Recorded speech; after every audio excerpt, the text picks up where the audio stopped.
어저께가 성탄 날이었죠. 그래서 오늘 이 성탄을 좀 생각하는 주의 말씀을 오늘 나누려고 합니다.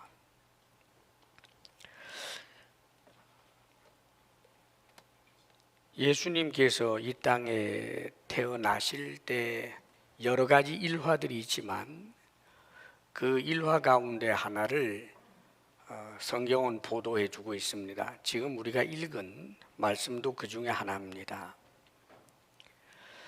원래 이 마리아는 요셉이라고 하는 이와 정혼한 상태였습니다. 옛날이었을 뿐만 아니라 또 이스라엘이라고 하는 그런 나라에서 사실상 정혼을 하게 되면 주변에서는 아예 누구의 아내, 누구 남편으로 그렇게 불러줄 정도입니다. 남자 쪽에서 버리는 일들은 좀 있어도 합의해서 파혼을 하고 이런 일들이 별로 없는 그런 이제 때의 이야기예요. 자, 그런데 마리아가 자꾸 배가 불러온단 말이죠. 그것을 이제 요셉도 알게 됐습니다. 같은 동네에 있고 했기 때문에 또 가끔씩 왕래는 하지 않았겠습니까? 같이 동거를 한 건 아니고, 그렇지만 동거한 적이 없는데, 그런데 약혼녀 배가 불러오니 얼마나 기가 막혔겠어요. 그런데 이 요셉이 오늘 성경에 보면 의로운 사람이라고 그랬습니다. 옛날에 만일 약혼녀가 자신하고 상관없이 배가 불러온다 그러면 그걸 크게 문제 삼아서 어마어마한 물질적 어떤 보상을 받든지, 그렇지 않으면 정말 심하면 동네에서 모욕을 주고 돌로 쳐서 죽이기까지 할 수 있는 엄청난 일이에요. 그런데 요셉은 마리아가 모욕을 당하거나 혹은 큰 고통에 빠지는 것을 원하지 않았기 때문에 조용히 끊으려고 그랬어요. 남자들이 아내를 버리는 것이 허용되던 세상입니다. 그러니까 결혼하지 않고 그냥 조용히 끊으면 아기가 태어나도 그게 요셉의 아기라고 추측할 사람도 있고 또 아니라고 말할 사람도 있겠지만 소문은 소문일 뿐이고 이제 그런 식으로 끝내려고 요셉이 생각을 한 것입니다. 그런데 요셉이 아마 굉장히 심란했던 것 같아요.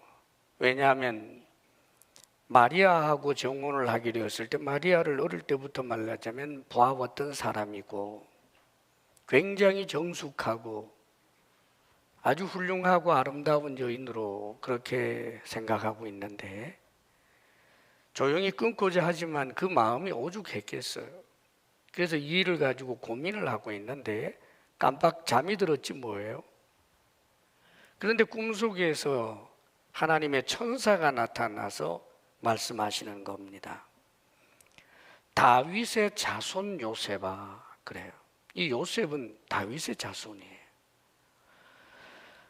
다윗의 자손 요셉아, 네 아내 마리아 데려오기를 무서워하지 말라. 그에게 잉태된 자는 성령으로 된 것이라 그런단 말이에요. 이 요셉은 신실한 하나님의 사람이기 때문에 성령의 존재도 알고 성령의 그 역사에 대해서 어느 정도 이해를 하고 있는 사람입니다. 그러니까 성령으로 잉태되었다, 초자연적인 방법으로 하나님의 능력으로 잉태되었다라고 하는 것을 요셉은 받아들이는 거예요. 아들을 낳게 될 텐데 이름을 예수라고 해라. 그러면서 이 아들이 태어나게 되는 그 목적을 이야기해 줍니다. 이는 그가, 네 아들이 예수가 자기 백성을 그들의 죄에서 구원할 자이심이라. 그래요. 엄청난 그런 이야기를 듣게 되죠. 22절에서 23절은 이제 사도 마태가 여기에 대해서 또 성령의 역사에 의해서 이제 또 적어낸 것이고요. 그 다음에 계속 보게 되면 요셉의 일하러 가게 되면 요셉이 이 이야기 공지를 듣고 잠에서 깨어나서는 주의 사자 이 분부대로 그의 아내 마리아를 데려와서 함께 사는데 아기를 낳을 때까지는 동침하지 않았다. 그렇게 오늘 본문이 말씀해 줘요. 그래서 예수님을 낳고 난 다음에 마리아가 또 여럿을 낳게 됩니다. 그래서 예수님의 그 육신의 형제들이 꽤 여럿 있는 것 나중에 보면 알게 돼요. 이 일을 통해서 우리는 예수님께서 이 땅에 오심을 통해서 우리에게 주시고자 하시는 이 일화를 통해서 주시고자 하시는 중요한 메시지들을 좀 받을 수가 있어요. 그건 뭐냐 하면 우리 예수님께서 우리가 어저께가 말하자면 우리식으로 말하면 예수님 생일이다 해서 감사하고 이제 축하하고 그러잖아요. 그런데 그 예수님께서 이 땅에 오실 때 그분은 부정 모혈을 통하여 이 세상에 태어난 분이 아니다 하는 거예요. 그분은 성령으로 말미암아 잉태되어 태어나신 분이 예수님이라는 말입니다. 성령으로 잉태되어 태어났으니까 그는 사람이 아닌 거냐? 사람입니다, 여러분. 놀랍게도 예수님이 성령으로 잉태되어서 태어나는데 일반 사람들처럼 엄마의 뱃속에서 9개월 혹은 10개월 정도 그렇게 점점 태아가 자라서 발로 차기도 하고 버둥덩거리기도 하는 이런 것을 엄마가 느끼면서 태어날 때 보통 사람 태어나는 것처럼 그 진통도 있었고 그리고 아기가 태어나는데 응애 하고 울면서 태어나고 탯줄을 달고 태어나고 그래서 그 탯줄을 자르고 뒤처리를 하고 물로 씻어주고 이 아기가 엄마의 젖을 빨아 먹으면서 옹알이도 하고 눈도 맞추고 점점 키가 자라고 지혜가 자라고 어린 시절을 나사렛 동네에서 저 노두렁 밭두렁길 뛰어다니고 친구들하고 뛰어놀고 그러면서 분명히 사람이었습니다, 여러분. 사랑하는 여러분, 성령으로 태어난 사람 예수, 그것을 오늘 성경은 먼저 말씀해 주고 있는 것입니다. 예수님 그분은 사람이셨습니다. 우리처럼 먹어야 했고 마셔야 했고 주무셔야 했고 피곤하기도 하고 매를 맞으면 아프고 칼로 찌르면 고통을 느끼는 사람입니다.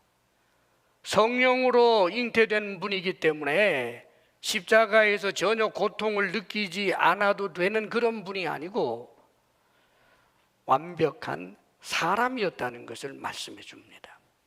그러면서도 아담적 본성이 없는, 죄와는 전혀 상관이 없는 그런 분으로 태어난 것입니다. 모든 인간들은 아담의 후손이고 아담적 본성을 그 속에 가지고 있기 때문에 사실상 그 죄의 경향성을, 그 죄를 속에 아예 가지고 있어요. 우리 속에 죄가 있어요. 그런데 예수님은 그런 죄성을 가지지 않은 사람으로 이 세상에 태어난 분이 우리 예수님인 것을 우리에게 말씀해 주는 것입니다. 그러면서 이 사도 마태를 통하여 이 일들이 된 것은 구약의 선지자들을 통해서 예언된 대로 된 것인데, 그러면서 이사야, 구약에 있는 이사야 성경 말씀을 인용해서 이렇게 말합니다. 23절에 보라, 처녀가 잉태하여 아들을 낳을 것이요 그의 이름은 임마누엘이라 하리라 하셨으니 이를 번역한즉 하나님이 우리와 함께 계시다. 자, 사람이신데, 그런데 놀랍게도 임마누엘, 하나님이 함께 하신다. 좀 더 우리가 분명하게 명료하게 밝힌다면 그분은 하나님이라는 거예요. 삼위일체 하나님 가운데 성자 하나님, 태초부터 말씀이셨던 분. 그래서 요한복음 1장에는 이런 표현을 해주죠. 태초에 말씀이 계시니라. 이 말씀이 하나님과 함께 계셨으니 이 말씀은 곧 하나님이라. 희한한 표현이에요.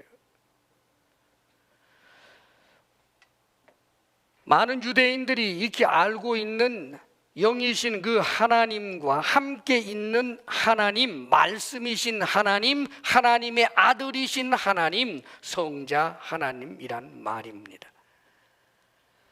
그래서 요한복음 1장 14절에 보면 말씀이 육신이 되어 우리 가운데 거하심에 우리가 그의 영광을 보니 아버지의 독생자의 영광이요 은혜와 진리가 충만하더라 하는 사도들의 고백이 있어요.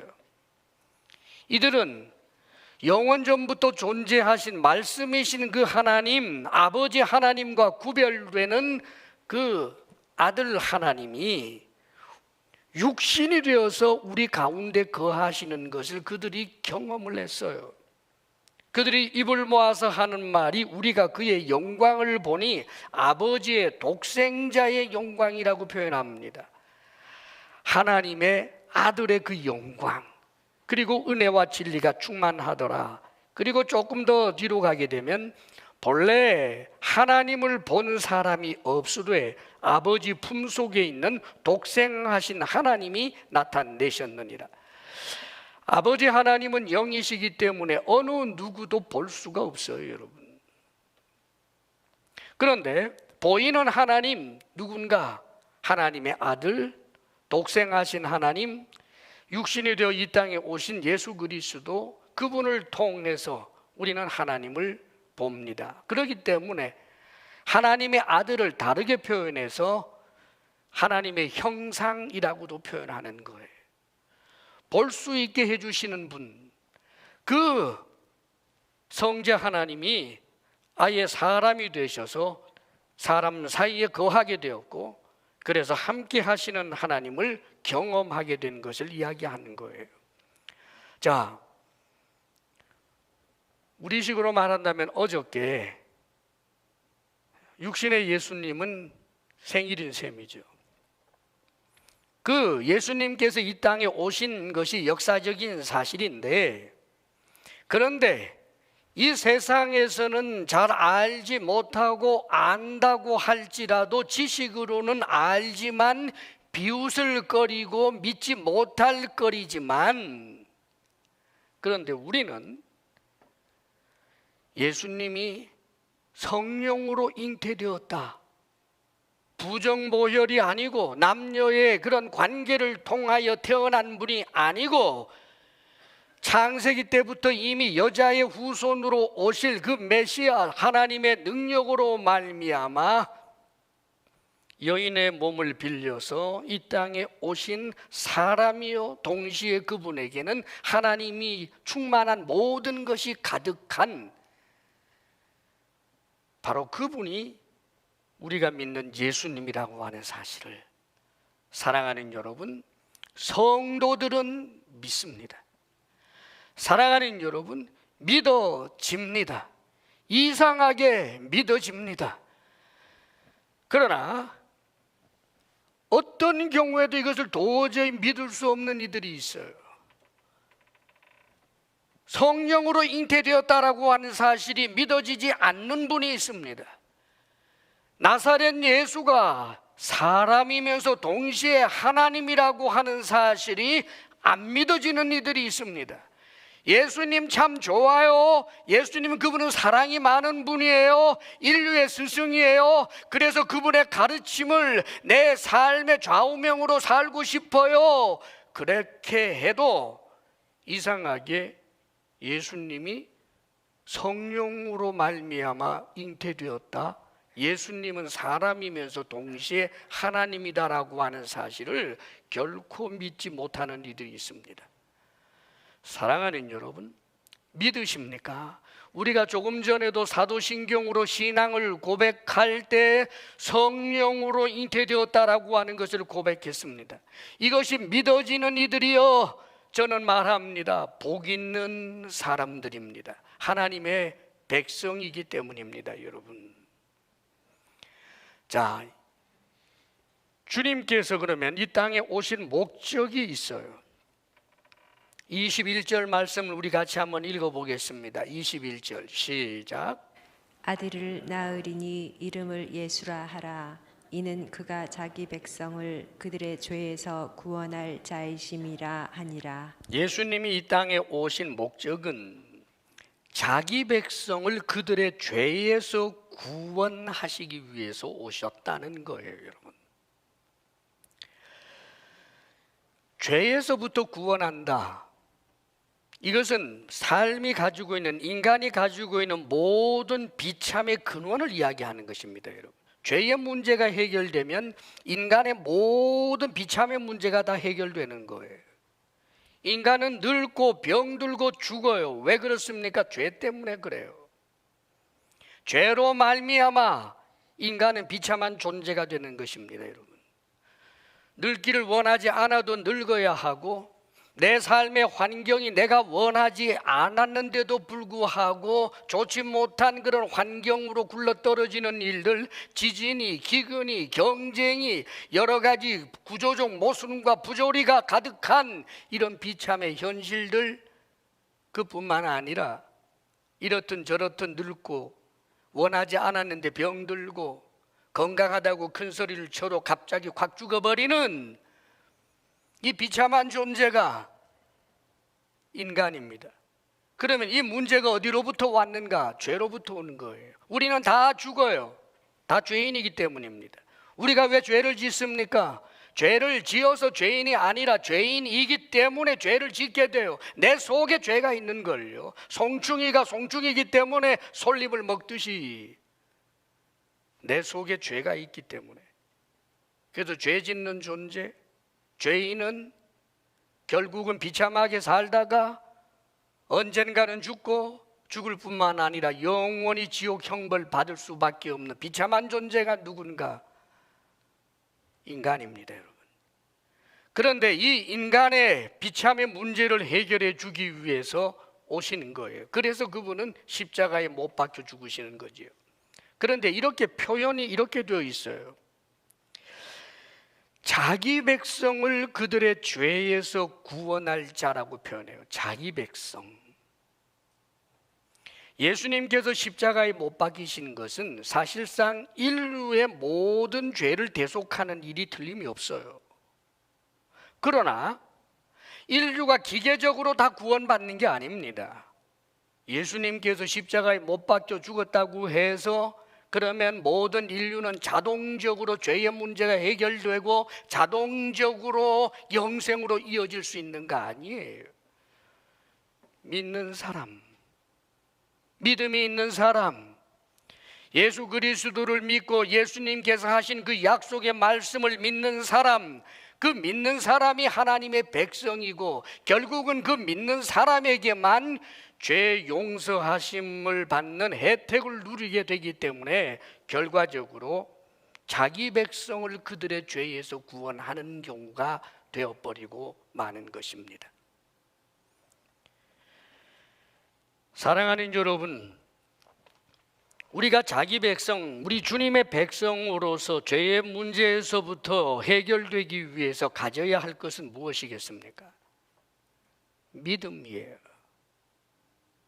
이것도 하나님의 은혜의 범주 안에 있지만 이 믿음을 우리는 적어도 이 세상 사는 동안 지켜내야 하는 것입니다, 여러분.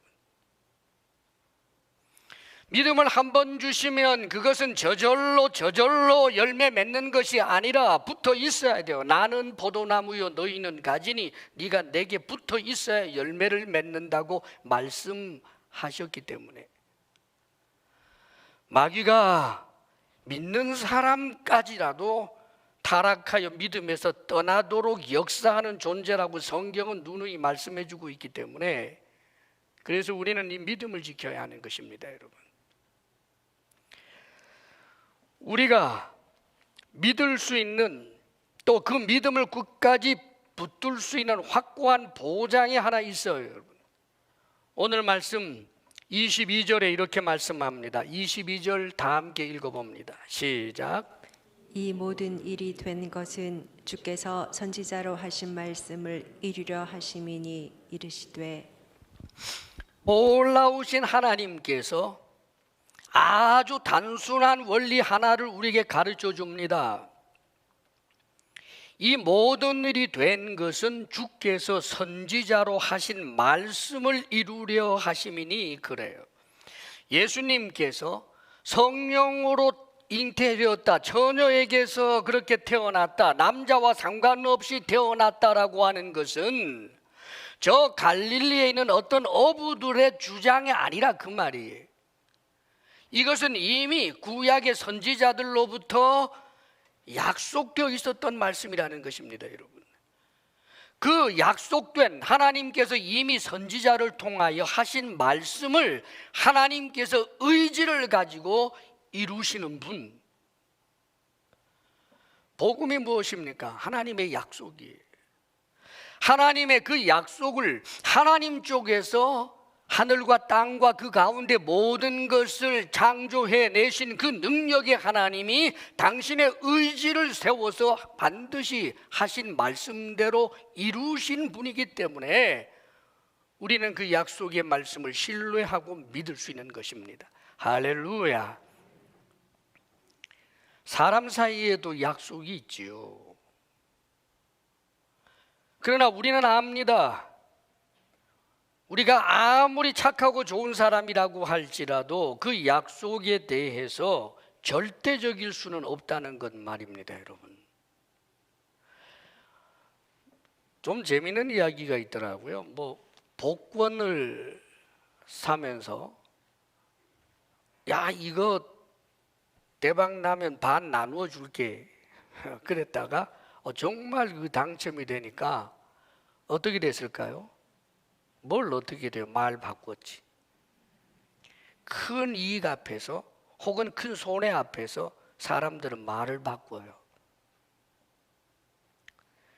자신 있냐고요?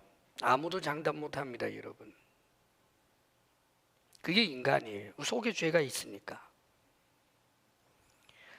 정말 천사 같은 사람이 있어서 절대로 약속을 안 어기는 이가 사랑하는 아들에게 약속했다고 합시다. 그러면 반드시 그 약속을 이행할 수 있을까? 예, 마음은 이행하기를 100을 가지고 있어요. 조금도 딴 마음 없이 내가 아들에게 한 약속을 이행하리라 했는데 패가망신했어요, 여러분.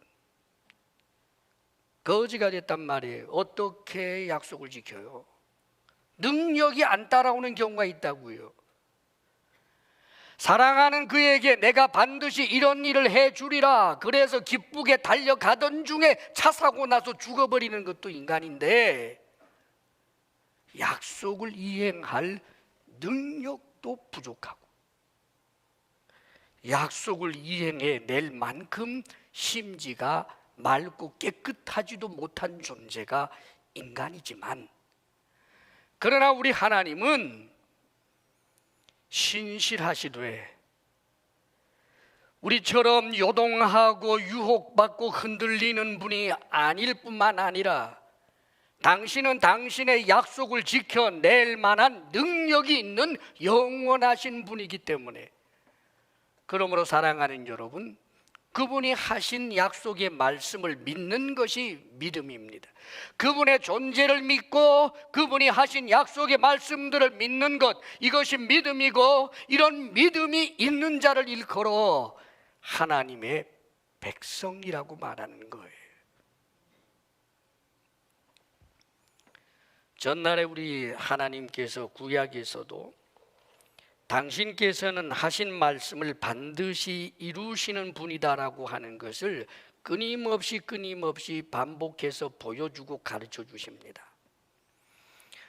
간단한 일 중에 이런 것도 있어요. 출애굽을 한 이스라엘 백성들 이야기가 있잖아요. 출애굽을 하기 전에 저 이집트 전역에 하나님께서 10가지 재앙을 일으키십니다. 어떤 재앙이 있고 난 다음에 하나님이 하신 일이야, 무슨 일이 있고 난 다음에 하나님이 하신 일이야, 이렇게 하지 않았어요. 이런 재앙이 있을 것이다 라고 이야기한 다음에 그분이 하신 말씀대로 그 재앙이 일어났어요.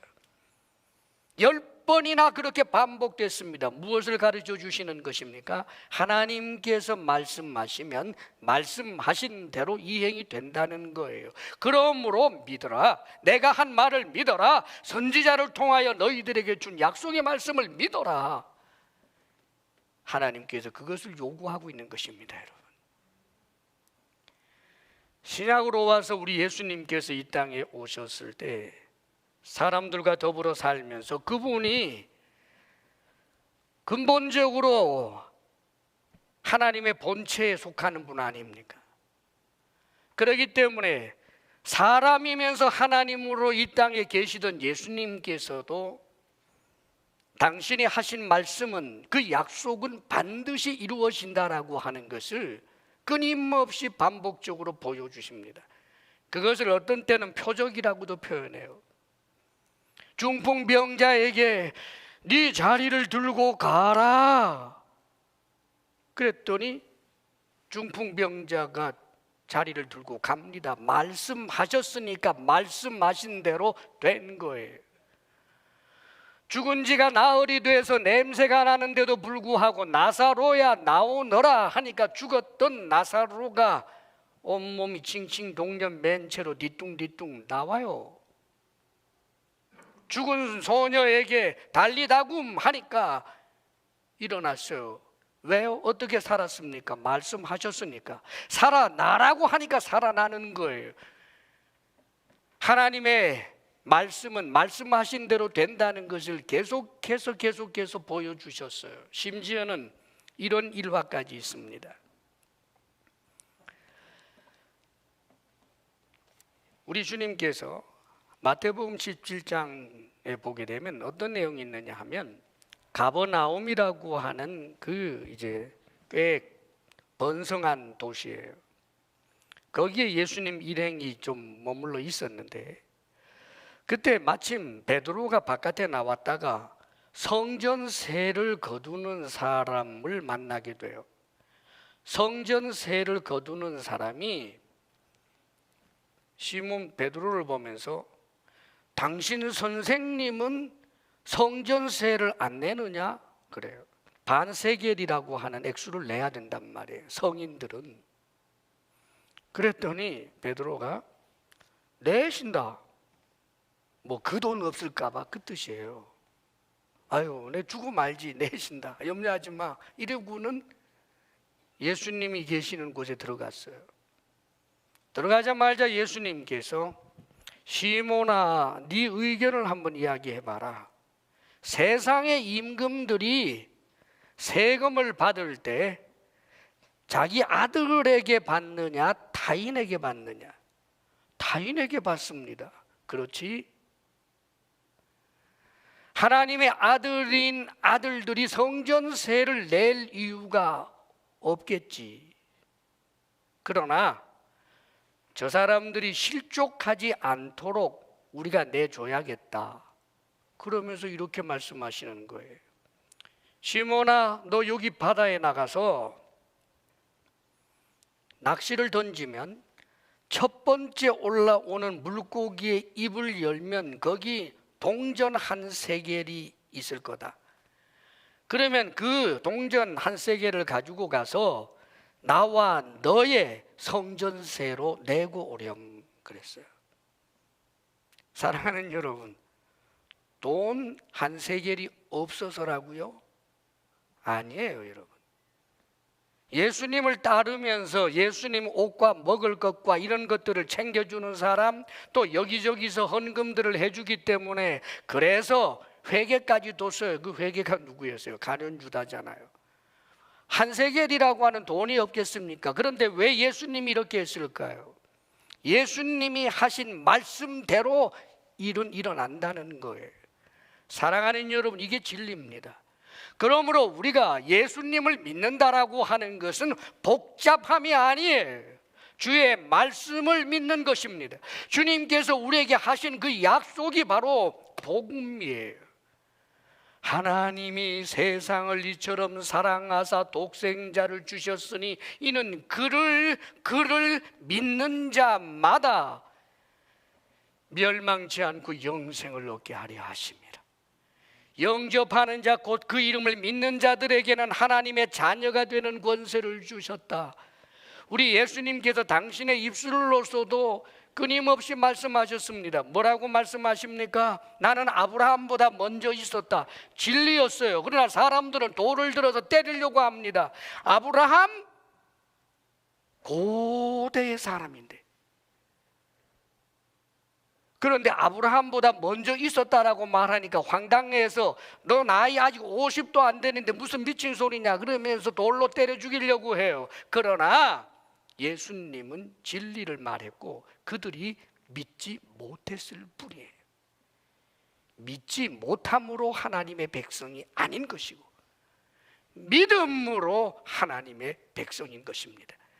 사랑하는 여러분, 우리 주님께서는 당신을 믿으면 구원을 받고 죄사함을 얻게 된다라고 하는 그 말씀들을 계속하여 우리에게 말씀해 주고 있습니다. 그러므로 우리는 이 믿음을 지켜낼 줄 알아야 되는 것입니다, 여러분. 그런데 놀랍게도 우리 하나님께서는 우리가 살고 있는 세상, 믿음으로 살아야 하는 이 세상에 어떤 일들이 일어날 것인지도 말씀해 주고 계시고, 제일 나중에는 모든 믿는 사람들이 굳게 붙잡아야 할 것을 이야기해 주고 있는데, 예수님께서 재림하시게 된다는 것에 대해서 분명히 말씀해 주고 계십니다. 여러분, 우리는 미래를 알아요. 우리는 미래를 압니다. 내일 무슨 일이 있는 것, 1년 뒤에 어떤 일이 있는 것, 이걸 안다는 게 아니라 이 세상 끝이 어떻게 된다는 것을 알아요. 예수님이 오신다는 것을 알아요. 그리고 예수님이 오기까지 이 세상은 전쟁도 있고 기근도 있고 박해도 있고 미혹도 있고 여러 가지 어려운 일들이 지뢰밭처럼 터져 나온다라고 하는 것도 명백하게 알려주고 있습니다, 여러분. 마가복음 13장에 보면 주님께서 믿는 하나님의 사람들에게 이런 말씀을 해주시는 거예요. 미혹이 있을 것, 종말이 오기 전에 난리도 있고 여러 가지 세상에 끝장나는 것처럼 지진이라든지 기근이라든지 이런 일들, 재난의 시작이 일어나지만 그러나 끝은 아니다라고 말씀하시면서 엄청난 박해가 있을 터인데 부모가 자식을 죽음으로 내몰고 믿는 것 때문에, 저는 옛날에 이거 좀 이해가 덜 갔었어요. 어떤 부모가 자기 자식을 믿는다고 고발해서 죽음으로 내몰까? 요즘 뭐 보도되는 내용 보게 되면 눈을 의심케 할 일들, 뭐 그런 일들이 너무 많잖아요. 참 인간들이 얼마나 악해질 수 있는지. 아유 주여, 자식이 부모를 믿음으로 인하여 죽음으로 내모는 일도 있을 것이라고 이야기해요. 너희들이 믿음으로 말미암아 세상으로부터 미움을 받을 것이다라는 이야기도 해요. 그런데 끝까지 견디는 자는 구원을 받으리라. 믿음에서 떠날 때는 떠날 만한 나름대로 합당한 이유가 있다고들 말할 거예요. 그러나 하나님 앞에서 하나님께서 주신 그 엄청난 믿음에서부터 떠날 만한 합당한 이유라고 하는 것은 하나도 없어요.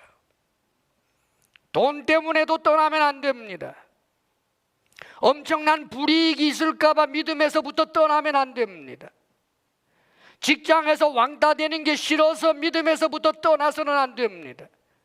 학교에서 예수 믿으면 조롱거리가 되고 친구들이 사라질까 봐 믿음에서 떠나서도 안 됩니다. 끝까지 견뎌야 하는 거예요, 여러분. 예수를 믿는 것에 대해서, 교회 다니는 것에 대해서 세상에서 호의적일 때 교회 다니는 거 누군들 못하겠어요. 저 로마 시대에 기독교가 국교가 되고 난 다음에 모든 사람들이 교회로 다 몰려왔어요. 그게 믿음입니까? 참 믿음은 목숨까지 걸 수 있는 게 믿음이에요. 여러분이 가지고 있는 소중한 보물이 무엇입니까? 믿음입니다, 여러분. 우리 주 예수 그리스도를 믿는 믿음 말입니다. 이것이 가난한 나를 언젠가 영원히 부유한 자로, 친구 없는 나를 영원히 천군 천사와 수많은 믿음의 사람들과 성부, 성자, 성령 하나님께로 침투하여 들어가 교제하며 살아가는 그 엄청난 복이 이 믿음 안에 다 있는 것입니다, 여러분. 믿음을 지킬 수 있기를 바랍니다, 여러분.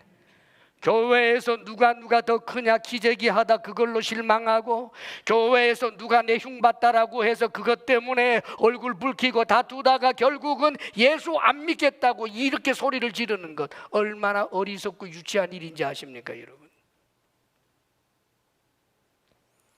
죽어도, 죽인다고 해도 믿어야지요. 믿음을 지켜낼 수 있기를 바랍니다, 여러분. 우리 주님께서 이 땅에 오신 목적이 우리를 구원하기 위함이고, 하나님의 백성으로 드러나는 정체는 믿음밖에 없다는 사실을 잊지 마시기를 주의 이름으로 축원합니다. 기도하겠습니다.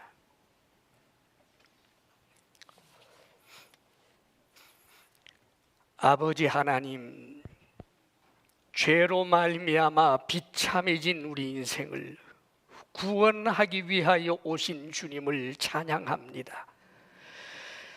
말씀이신 하나님이, 천지를 말씀으로 창조하신 하나님이 육신이 되어 우리 가운데 거하시고 모든 죄를 대속하기 위하여 십자가에 못 박혀 죽기 위하여 오신 우리 주님, 아버지여, 주님께서 우리에게 주신 이 약속의 말씀을 어떤 경우에도 믿는 믿음의 사람이 되게 하여 주옵소서. 그리하여 이 믿음의 결국을 눈으로 보고 온몸으로 경험케 되는 복된 자들 우리가 되게 하여 주옵소서. 예수님 이름으로 기도하옵나이다. 아멘.